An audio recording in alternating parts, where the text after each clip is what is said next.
میں اکثر سوچتا تھا کہ جب اللہ کسی انسان پر اس کی سکت سے زیادہ بوجھ نہیں ڈالتا تو پھر اکثر ایسے لمحات ہماری زندگیوں میں کیوں آتے ہیں جب انسان تک کر ٹوٹ جاتا ہے، دل تکلیف اور اذیت سے بھر جاتا ہے اور اپنا آپ کسی بوجھ جیسا لگنے لگتا۔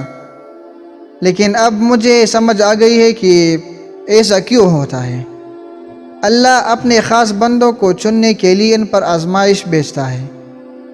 آزمائش محبت ہی کا پیمانہ ہے، اور پھر جو لوگ اپنے رب کی چاہت کے لیے اپنی چاہت قربان کر دیتے ہیں تو اللہ انہیں ان کی تکلیفوں، اذیتوں اور قربانیوں کے بدلے میں بہترین صلہ عطا فرماتا ہے۔ بالآخر کندن بننے کے لیے جلنا تو پڑتا ہے نا۔ حضرت علی رضی اللہ عنہ فرماتے ہیں کہ میں نے اپنے ارادوں کے ٹوٹنے سے خدا کو پہچانا۔ پھر آپ بھی فکر نہ کریں کہ ایک روشن صبح آپ کی منتظر ہے۔ ہو سکتا ہے کہ ایک چیز تمہیں ناگوار گزرے اور وہی تمہارے لیے بہتر ہو، اور ہو سکتا ہے کہ ایک چیز تمہیں پسند ہو اور وہی تمہارے لیے بری ہو۔ اللہ جانتا ہے، تم نہیں جانتے۔ زندگی کبھی بھی کسی کے لیے بھی آسان نہیں ہوتی۔ اللہ پر توکل کا مطلب یہ نہیں کہ آپ کی زندگی میں مشکلات نہیں آئے گی۔ بہتری کے راستے پر چلنے کا یہ مطلب نہیں کہ اب دکھ نہیں آئے گی۔ زندگی کا کوئی بھی موڑ آسان نہیں ہوتا۔ مشکلات بھی آتی ہے اور دکھ بھی ملتے ہیں، لیکن جب ہم اللہ کی رضا میں راضی رہنا سیکھ لیتے ہیں اور اللہ کے انتخاب کردہ راستوں پر چلتے ہیں تو دکھ میں بھی مزہ آنے لگتا ہے، ہر غم میں سکون ملنے لگتا ہے، کیونکہ دل اس بات پر مطمئن ہوتا ہے کہ یہ اللہ کا انتخاب کردہ راستہ ہے اور اس میں اللہ کی رضا ہے، اور جس چیز میں اللہ کی رضا ہوتی ہے وہ کبھی ہمیں بے سکون نہیں کرتی۔ اللہ کے انتخاب بے حد پرسکون ہوتے ہیں، پھر چاہے آپ مطمئن ہو یا نہیں۔ اور اللہ پاک نے قرآن میں فرمایا، تم مجھے ویسا ہی پاؤ گے جیسا میرا گمان کرو گے۔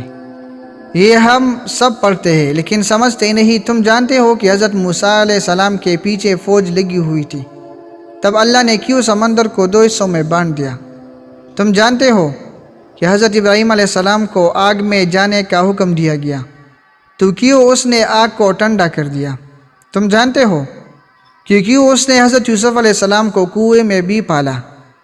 کیا تم جانتے ہو کہ کیوں اس نے حضرت ہاجرہ کو صحرا میں بھی زمزم دیا؟ کیوں حضرت یونس علیہ السلام کو مچھلی کے پیٹ میں بھی محفوظ رکھا؟ کیوں حضرت زکریا علیہ السلام کو عمر کے آخری حصے میں بھی اولاد سے نوازا؟ ان سب میں ایک چیز مشابہ تھی، ان میں سے کسی نے بھی ہمت نہیں ہاری۔ انہوں نے یقین رکھا کہ خدا راستہ نکالے گا، اور دیکھو خدا نے راستہ نکالا۔ وہ سب اس پر یقین رکھ کر آگے بڑھتے رہے، اور دیکھو اس رب نے بھی انہیں مایوس نہیں کیا۔ اور توکل تو یہ ہے کہ راستہ نہ ہو تو اور تم کہو کہ اللہ راستہ بنانے والا ہے، اور جب تم اس کا اونچا گمان رکھو گے تو یقیناً سب اچائی پاؤ گے، اور پھر دیکھنا وہاں سے راہیں نکلے گی جہاں تمہارا وہم گمان بھی نہیں جا سکتا۔ وَمَن يَتَّقِ اللَّهَ يَجْعَل لَّهُ مَخْرَجًا وَيَرْزُقْهُ مِنْ حَيْثُ لَا يَحْتَسِبُ۔ تمہیں پتہ ہے تمہارے پاس ایک بہت قیمتی چیز ہے جو بہت کم لوگوں کے پاس ہی ہوتی ہے۔ اللہ وہ چیز بس انہیں دیتا ہے جنہیں پسند کرتا ہے اور اپنے قریب کرنا چاہتا ہے۔ پتہ ہے وہ کیا ہے؟ دوسروں کی تکلیف کا احساس، دعا کی توفیق، دعاؤں کا جواب نہ ملنے کے بعد یقین اور صبر، یہ بہت خاص چیزیں ہیں۔ اگر تمہارے پاس ان میں سے کوئی ایک چیز بھی ہے تو تم بہت امیر ہو، اللہ کے پسندیدہ ہو۔